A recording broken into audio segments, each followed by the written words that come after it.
अस्सलाम वालेकुम viewers, welcome to my channel. आज हम बना रहे हैं खड़े मसाले का कीमा। इसके लिए मैं 2 किलो बीफ का कीमा लिया है, हाथ का बना हुआ, और ये देखिए मोटा मोटा सा है। और इसके लिए बाकी इंग्रेडिएंट्स चाहिए होंगी। हमने लिए 2 दरमियानी साइज़ की प्याज और 1-1 इंच के 2 टुकड़े मैंने अदरक के लिए और 2 डेलियाँ लहसुन की लिए हैं। उसको छील लिया। अब हम इसे चॉप करेंगे। और प्याज वैसे अभी मैंने कम ली है, आगे जाके हम इसमें प्याज और ज़्यादा डालेंगे क्योंकि इसमें प्याज का इस्तेमाल ज़्यादा होता है। अब नेक्स्ट स्टेप में हम गरम मसाला ले लेते हैं। मैंने गरम मसाले में लिए 2 तेज़पत्ते और मैंने लिए 10 छोटी इलायचियाँ, 5 बड़ी इलायचियाँ, 3 ये स्टिक्स मैंने लिए हैं दालचीनी की, 1 टीस्पून भर के मैंने लिया है काली मिर्चों का और इतना ही 1 टीस्पून मैंने लिया लौंग का। अब हम लहसुन को चॉप कर लेते हैं। इस तरीके से आपने लहसुन को चॉप करना है। देखिए पहले इस तरह गोल गोल से बारीक इसको काट लें, उसके बाद सेंटर में से 2 पीसेस कर लें। इसी तरीके से हम सारा लहसुन काट लेंगे। इसको खड़े मसाले का कीमा इसीलिए कहते हैं कि इसके अंदर सारी चीज़ें ऐसे साबुत साबुत होती हैं और वो नज़र आ रही होती हैं, तो उसी का फ्लेवर होता है इसके अंदर। और गरम मसाले भी साबुत नज़र आते हैं। देखिए मैंने इस तरह से जूलियन अदरक काट ली थी और लहसुन जो है मैंने इस तरह सारा काट लिया था, तो आप भी इस तरह से काट के रख लें। उसके बाद जो है हम ऑयल लेंगे एक पतीली के अंदर। मैंने 1 चम्मच भर के ऑयल का लिया है क्योंकि अभी शुरू में मैं कम प्याज फ्राई कर रही हूँ। आगे जाके एंड में हम इसके अंदर ज़्यादा प्याज डालेंगे और इसके अंदर मिर्चें भी फ्राई होकर डलेंगी, तो उस हिसाब से फिर तेल बढ़ा लेंगे। अब इसी प्याज के अंदर हम साबुत गरम मसाले सारे डाल रहे हैं और प्याज के साथ फ्राई कर लेंगे। देखें इस तरह से, और प्याज को पूरा ब्राउन नहीं करना, लाइट गोल्डन रखना है। जब गरम मसाले इस तरह प्याज के साथ फ्राई होंगे तो इनका बहुत अच्छा सा फ्लेवर आ जाएगा इसके अंदर। और ये जो सारी क्वांटिटी मैं बता रही हूँ, ये मैं 2 किलो कीमे के हिसाब से बता रही हूँ। अगर आप 1 किलो कीमा बना रहे हो तो आप उस हिसाब से क्वांटिटी आधी कर लें। और जितना भी आप अपने घर के हिसाब से कीमा बना रहे हो, आप उस तरह से क्वांटिटी एडजस्ट कर सकते हैं। क्योंकि मेरी दावत थी तो इसलिए मैंने ज़्यादा की ली ये चीज़ें। अब मैं इसके अंदर कीमा ऐड कर रही हूँ। कीमा जो है वो मैंने अच्छी तरह धो के इसको पानी इसका ड्राई कर लिया था, इसी छन्ने में रख के। अब मैं इसको इसके अंदर ऐड करूँगी। अब इसके बाद हम इसके अंदर लहसुन अदरक ऐड कर देंगे। जितना मैंने चॉप करके लहसुन अदरक रखा था सारा डाल दिया इसके अंदर। और अब इसको अच्छी तरह से भून लेंगे और इसको जब तक पकाएंगे जब तक इसका पानी खुश्क ना हो जाए। साथ में इसके अंदर हम सॉल्ट भी ऐड कर देंगे। मैंने इसमें अभी 1.5 टीस्पून सॉल्ट का ऐड किया है और बाद में आप अपने टेस्ट के हिसाब से बढ़ा दें, क्योंकि इसमें टमाटर प्याज डालने के बाद काफ़ी नमक कम हो जाएगा, तो जो भी आपके हिसाब से टेस्ट हो उसमें आप ऐड कर लें। अच्छा, इस कीमे में गोल वाली लाल मिर्च का भी इस्तेमाल हो सकता है, मगर मैंने उसकी जगह कुटी हुई मिर्ची डाली है। मैंने इसके अंदर 2 टीस्पून कुटी हुई मिर्चों के डाले थे। शुरू में 1 टीस्पून डाला था, मगर बाद में वो मुझे कम लग रहा था, तो फिर मैंने 1 टीस्पून और बढ़ा दिया था। और क्योंकि इसका मेरी वाली मिर्च का फ्लेवर बहुत स्ट्रॉन्ग था, तो इसलिए फिर मैंने शुरू में कम डाली थी।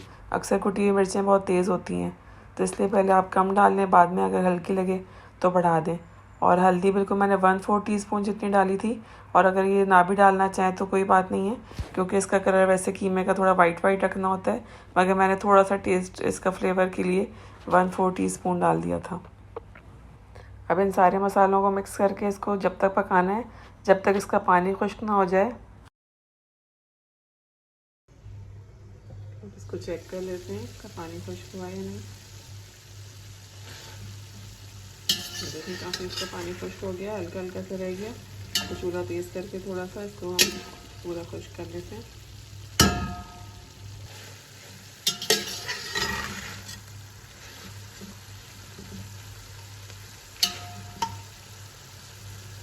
अब हम इसके अंदर ऐड करने जा रहे हैं टमाटर। ये मैंने 4 से 5 टमाटर ले लिए थे मीडियम साइज़ के। अगर छोटे टमाटर हो तो आप उनकी क्वांटिटी बढ़ा भी सकते हैं, 6-7 तक भी ले सकते हैं अगर बहुत छोटे छोटे हों। अगर मीडियम साइज़ के हों तो 4 से 5 टमाटर काफ़ी हैं। इनको मैंने छिलका उतार के बारीक काट लिया था, छिलका क्योंकि फिर अच्छा नहीं लगता मुँह में आते रहे। तो अब मैं इसके अंदर ऐड कर रही हूँ। और टमाटर का छिलका गलता भी नहीं है, तो वो फिर बीच में आता है तो अच्छा नहीं लगता, उससे आपकी डिश की खूबसूरती भी ख़त्म होती है। तो इसलिए मैंने इसके अंदर छिलका उतार के टमाटर शामिल किए। इसको थोड़ी देर कवर करके पकाने के बाद हम चेक कर लेंगे टमाटर गल गए या नहीं। जब इसके टमाटर गल जाएंगे अच्छी तरह, तो फिर हम इसके अंदर दही ऐड कर देंगे। टमाटर इसमें गल चुके हैं, इसको अच्छी तरह से और भून लें।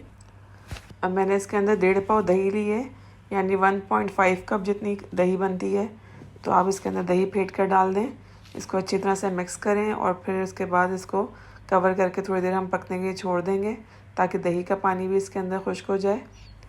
अब इसको कवर करके हमने मीडियम फ्लेम पर रख दिया है, ताकि आहिस्ता आहिस्ता पकता रहे। अब आते हैं हम नेक्स्ट स्टेप की तरफ। ये मैंने ले लिया 1/3 कप धनिए का, ये साबुत धनिया है। इसको हम भून लेंगे फ्राइंग पैन में डालकर, ऐसे ड्राई इसको रोस्ट करना है। और फिर हम इतना ही ज़ीरा भी ले लेंगे, और टेबल स्पून में देखें तो ये 3 टेबल स्पून भर के धनिए के हैं। अब इसको हम भूनते हैं, इसको बिल्कुल लाइट भूनना है, लाइट ब्राउन कलर आ जाएगा तो उसके बाद हम इसको निकाल लेंगे। इसको बिल्कुल स्लो फ्लेम पे आपने ध्यान से रोस्ट करना है। अगर ये डार्क हो गया तो फ्लेवर ख़राब हो जाएगा। तो इसको देखें, इस तरह से बिल्कुल गोल्डन ब्राउन कलर आना चाहिए। उसके बाद फिर हम इसको निकाल लेंगे। देखिए मैंने इसको प्लेट में निकाल लिया, और ज़ीरा और धनिया हम अलग अलग भूनेंगे। अब मैंने इतना ही ज़ीरा ले लिया है, 3 टेबल स्पून जितना, और बहुत एहतियात के साथ इसको भी हल्की फ्लेम पे हम कंटिन्यूसली ऐसे चमचा हिलाते रहेंगे और भून लेंगे अच्छी तरह से। इसका भी लाइट ब्राउन कलर आ जाएगा। उसके बाद हम इसको कूट लेंगे। और देखें मैं चमचा बार बार चलाती जा रही हूँ ताकि इसका एक जैसा कलर आए हर तरफ से। ज़ीरा बहुत तेज़ी से कलर पकड़ता है, इसलिए आपने इसे बहुत ख्याल करना है। आपने देखें मुसलसल इसको मिक्स करना है, और फिर जैसे ही लगे कि ये गर्म होना शुरू हो गया है तो बस उसको उतार लें। इसको बहुत ज़्यादा अगर आप देर तक करेंगे तो फिर इसका कलर और फ्लेवर दोनों ही चेंज हो जाएंगे, और स्ट्रॉन्ग फ्लेवर हो जाएगा, कड़वाहट की तरफ चला जाएगा। तो इसको देखें अच्छी तरह से जब भुन जाए तो इस हल्का हल्का सा धुआं निकलना शुरू हो जाएगा। तो बस इसको फिर प्लेट में निकाल लें। फिर इसको ठंडा करके अब हम इसको कूट लेंगे। देखें दोनों चीज़ें हमारी भुन चुकी हैं। अब इसको आप चाहें तो ग्राइंडर में डाल के मोटा मोटा कूट लें, या फिर इसको हाथ वाला जो हम आमदस्ता होता है उसमें कूट लें। मैंने तो इसको हाथ से कूटा है, क्योंकि मशीन में जो है ग्राइंडर में थोड़ा ज़्यादा ना पिस जाए, क्योंकि हमने इसको पाउडर फॉर्म में नहीं लेकर आना, थोड़ा मोटा मोटा रखना है। कीमा भी हमने चेक कर लेते हैं, इसका भी पानी खुश्क हो गया है। अब हम इसके अंदर जो है ये अपने ज़ीरा और धनिया जो हमने ब्राउन करके रखा है इसको कूट के डालना होगा। तो ये देखिए मैंने इसको कूट लिया हाथ से अच्छी तरह, और मैं आपको दिखा भी देती हूँ करीब से कि किस तरह की इसकी लुक होनी चाहिए। देखिए इस तरह का होना चाहिए, थोड़ा मोटा मोटा, बिल्कुल पाउडर भी नहीं होना और बिल्कुल साबुत भी नहीं रखना। अब इस धनिया को हम पहले ऐड कर देते हैं कीमे के अंदर। कीमे के अंदर मैं धनिया ऐड कर दिया। अब इसको अच्छी तरह मिक्स कर लेते हैं। फिर मिक्स करने के बाद हम इसके अंदर ज़ीरा ऐड कर देंगे। मैंने ज़ीरे को भी कूट के रख लिया है। ये देखिए मैंने ज़ीरे जो कूटा है इसको भी हमने इस तरह से मोटा मोटा कूटा है, और ऐसी शक्ल आनी चाहिए उसकी। अब इसे भी हम कीमे में शामिल कर देंगे। देखिए धनिया और ज़ीरा मैंने दोनों शामिल करने के बाद इसको भून लिया था। अब आप चाहें तो इस स्टेज पे इसको फ्रीज़ कर सकते हैं भूनने के बाद, अगर आपने दावत के लिए बना के रखना है तो। और वैसे अगर आपने नॉर्मली खाने के लिए बनाना है तो उसी दिन पूरा रेडी कर लें। और दावत के लिए अगर पहले से चीज़ें बना के रखी हुई हो तो उस दिन आसानी हो जाती है। सिर्फ आपको उस दिन प्याज इसके अंदर हाफ़ कुक करके डालनी है, और इसके साथ ही हरी मिर्च कह रही हूँ सॉरी, जो जर्मन मिर्च होती है बड़ी साइज़ की, वो फ्राई करके डालनी होगी। तो उसके बाद आपकी एक डिश जो है फ़ौरन रेडी हो जाएगी। तो मैंने भी इसी स्टेज पर आके इसको फ्रीज़ करके रख दिया था। और जिस दिन हमारे यहाँ दावत थी तो उस दिन मैंने और भी डिशेस तैयार करनी थी, तो इसको बस मैंने निकाल के और इसी तरह प्याज वगैरह डाल के शामिल कर दी थी। अब ये देखिए मैंने इसके लिए 15-16 डलियाँ प्याज की ली थी, और इसको मैंने फ्राई कर लिया था। तो ये मैं दिखा देती हूँ। इसके लिए मैं 2 चम्मच तेल के लिए थे, कुकिंग ऑयल के, और फिर इसके अंदर इसको प्याज को फ्राई कर लिया था बिल्कुल इसी तरह जैसे हमने शुरू में फ्राई की थी। इसको फुल ब्राउन नहीं करना, इस तरह से इसको हाफ़ कुक करके निकालना है। और ये जर्मन मिर्च को भी मैंने इसी तरह फ्राई करके उसी ऑयल में और फिर निकाल लिया था। अब जो ये फ्रीज़ हुआ कीमा था इसको मैंने डीप फ्रॉस्ट कर लिया था, और फिर उसी ऑयल के अंदर डाल के फिर सारी प्याज इसमें शामिल कर दी थी। और क्योंकि मेरे पास टाइम कम था तो मैं इसकी एंडिंग नहीं कर सकी थी, तो फिर मैं आपको अब ऐसे ही बता देती हूँ। फिर मैंने एंड में इस तरह हरी मिर्चें डाल दी थी, जर्मन मिर्च फ्राई करके, और ये हमारी लुक आ गई थी। आप भी ज़रूर ट्राई कीजिएगा। Thanks for watching. अल्लाह हाफिज़।